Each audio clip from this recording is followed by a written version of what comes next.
अथ श्रीदेवी कवचम्। ॐ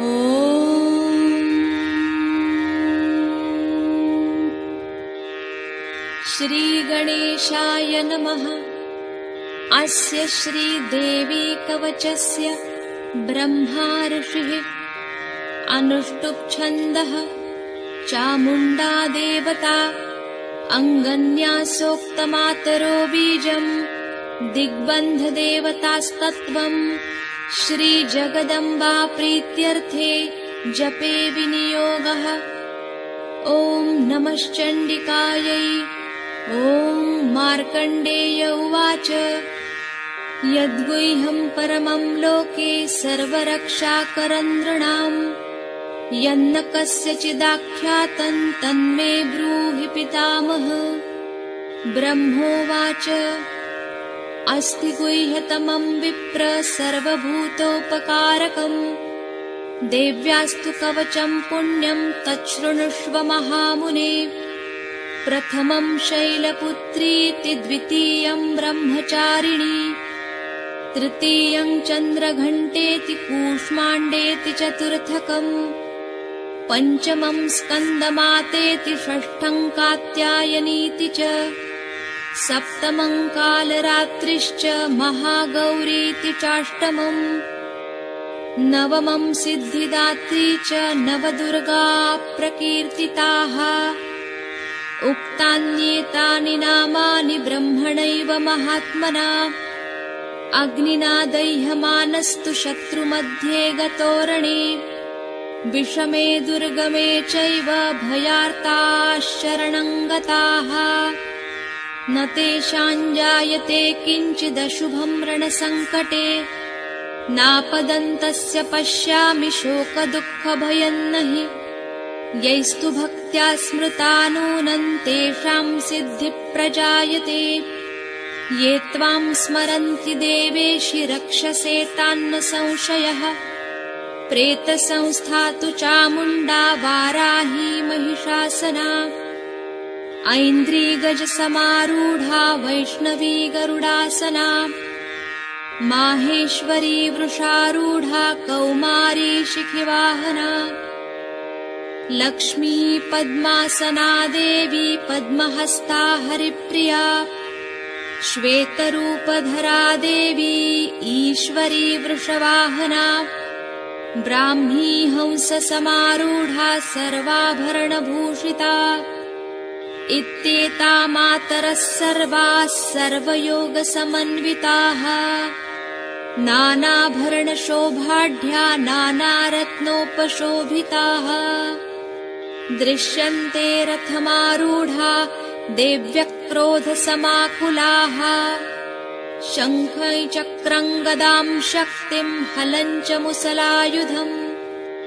खेटकं तोमरं चैव परशुं पाशमेव च कुन्तायुधं त्रिशूलं च शार्ङ्गमायुधमुत्तमम् दैत्यानां देहनाशाय भक्तानामभयाय च धारयन्त्यायुधानीत्थं देवानां च हिताय वै नमस्तेस्तु महारौद्रे महाघोरपराक्रमे महाबले महोत्साहे महाभयविनाशिनि त्राहि मां देवि दुष्प्रेक्ष्ये शत्रूणां भयवर्धिनि प्राच्यां रक्षतु मामैन्द्री अग्नेयामग्निदेवता दक्षिणेव तु वाराही नैऋत्यां खड्गधारिणी प्रतीच्यां वारुणी रक्षेद्वायव्यां मृगवाहिनी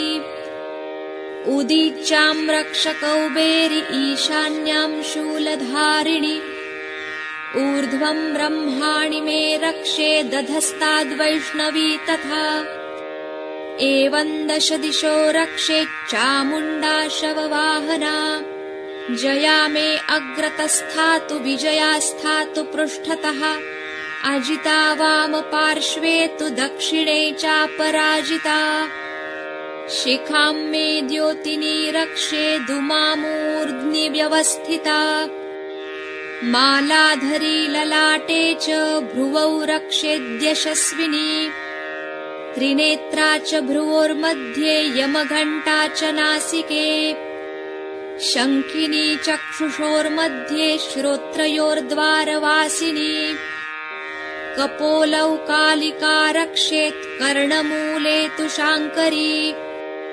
नासिकायां सुगन्धा च उत्तरोष्ठे च चर्चिका अधरे चामृतकला जिह्वायां च सरस्वती दन्तान् रक्षतु कौमारी कण्ठमध्ये तु चण्डिका घण्टिकां चित्रघण्टा च महामाया च तालुके कामाक्षी चिबुकं रक्षेद्वाचं मे सर्वमङ्गला ग्रीवायां भद्रकाली च पृष्ठवंशे धनुर्धरी नीलग्रीवा बहिः कण्ठे नलिकान्नलकूबरी खड्गधारिण्युभौ स्कन्धौ बाहू मे वज्रधारिणी हस्तयोर्दण्डिनी रक्षेदम्बिका चाङ्गुलीस्तथा नखाञ्छूलेश्वरी रक्षेत् कुक्षौ रक्षेन्नलेश्वरी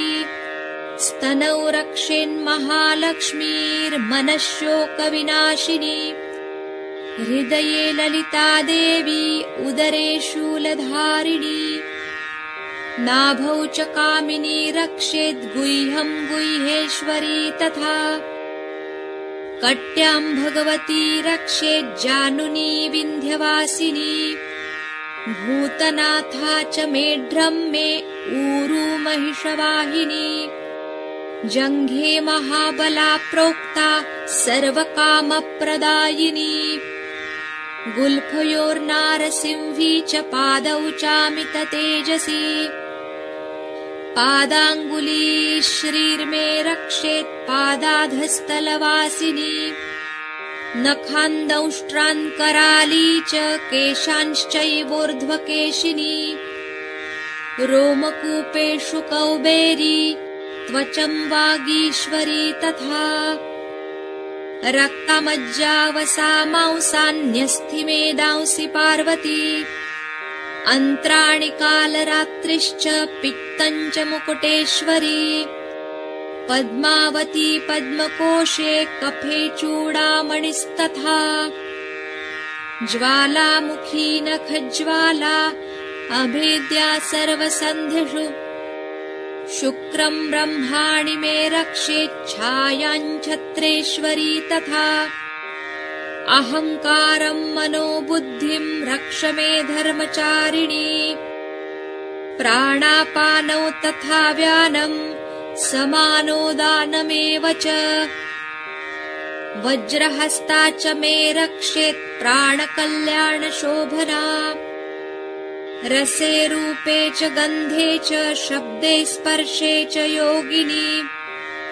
सत्त्वं रजस्तमश्चैव रक्षेन्नारायणी सदा आयु रक्षतु वाराही धर्म रक्षतु वैष्णवी यशः कीर्तिं च लक्ष्मीं च सदा रक्षतु वैष्णवी गोत्रमिन्द्राणि मे रक्षेत् पशून् मे रक्ष चण्डिके पुत्रान् रक्षेन्महालक्ष्मीर्भार्यां रक्षतु भैरवी मार्गं क्षेमकरी रक्षेद्विजया सर्वतः स्थिता रक्षाहीनं तु यत्स्थानं वर्जितं कवचेन तु तत्सर्वं रक्ष मे देवी जयन्ती पापनाशिनी पदमेकं न गच्छेत्तु यदीच्छेच्छुभमात्मनः कवचेनावृतो नित्यं यत्र यत्राधिगच्छति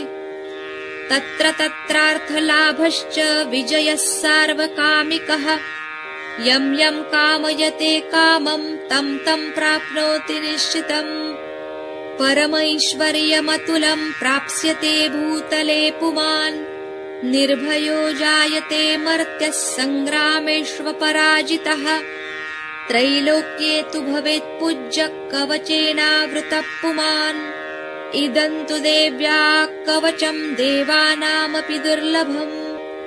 यः पठेत् प्रयतो नित्यं त्रिसन्ध्यं श्रद्धयान्वितः दैवी कला भवेत् तस्य त्रैलोक्येष्वपराजितः।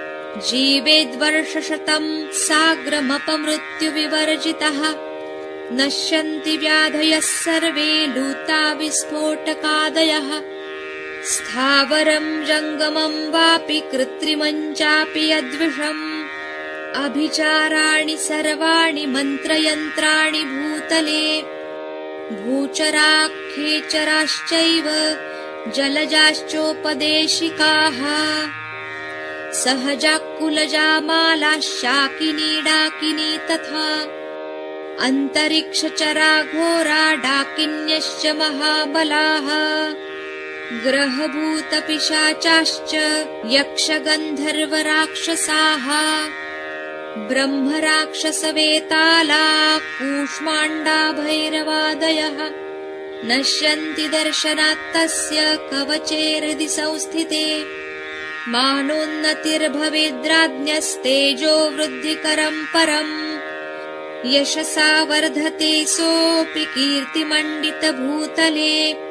जपेत् सप्तशतीं चण्डीं कृत्वा तु कवचं पुरा। यावद्भूमण्डलं धत्ते सशैलवनकाननम्।